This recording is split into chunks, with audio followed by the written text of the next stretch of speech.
Professor Noam Chomsky gave a talk in Bonn, Germany about the state of politics in the United States, and Alternet got a hold of the transcript.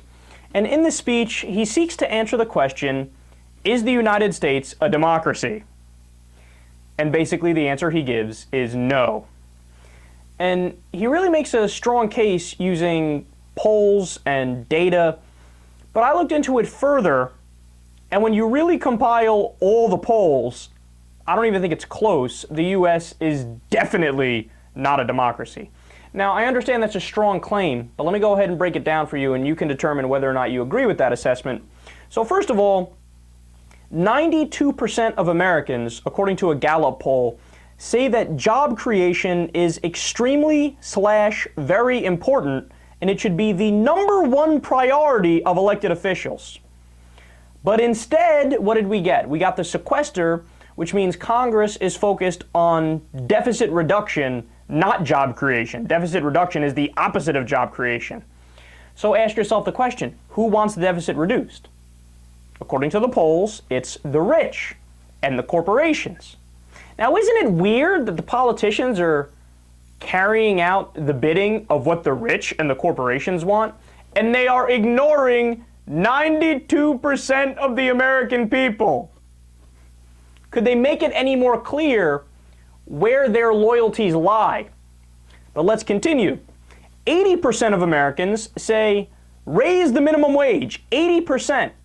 And then when you break it down by demographic group, it's even stronger. 92% of Democrats say raise it. 62% of Republicans say raise it. Has it been done yet? No. Who doesn't want it done? Yet again, the rich and the corporations. 77% of Americans want a public option for health care. We didn't get that. Why?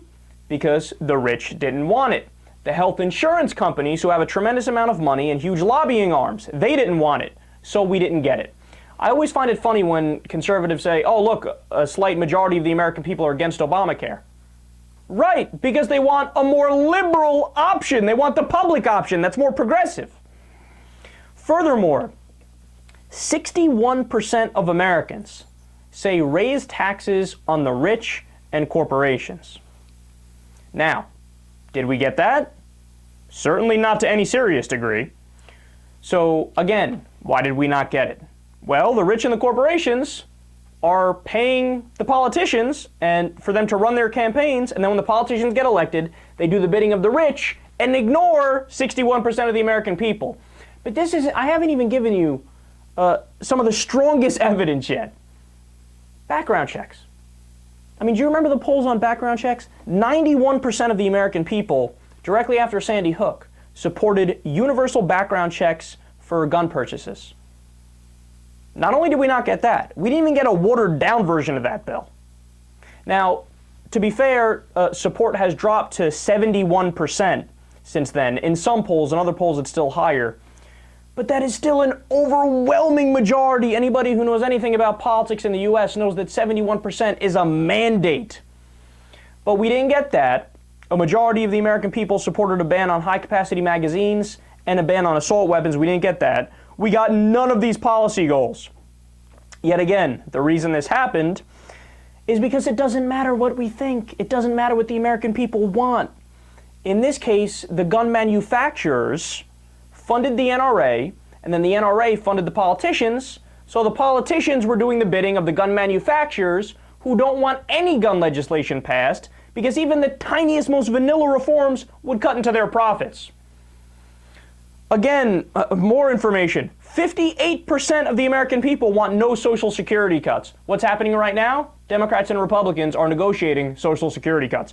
58% want no Medicare cuts. Same thing. Republicans and Democrats are negotiating Medicare cuts. 61% want no cuts to education funding. And what's Washington doing? They are cutting education right now with the sequester. I just read an article today talking about how Head Start is being cut tremendously. So what is the United States? If in all of these different areas, all these different issues, overwhelming majority say we want this, and they are screaming it. We are screaming it. The entire American population. But they don't do it. The government doesn't do it. What are we? What does that make us? Well, we're not a democracy. We're not a representative democracy. We're not a constitutional republic. What we are is a kleptocracy. It's a corrupt form of government that exists to try to enrich a small group of people. We're a kleptocracy and we're a plutocracy. Plutocracy is government of, by, and for the rich. I don't wish that were the case, but then again, these poll numbers versus the reality is quite overwhelming evidence.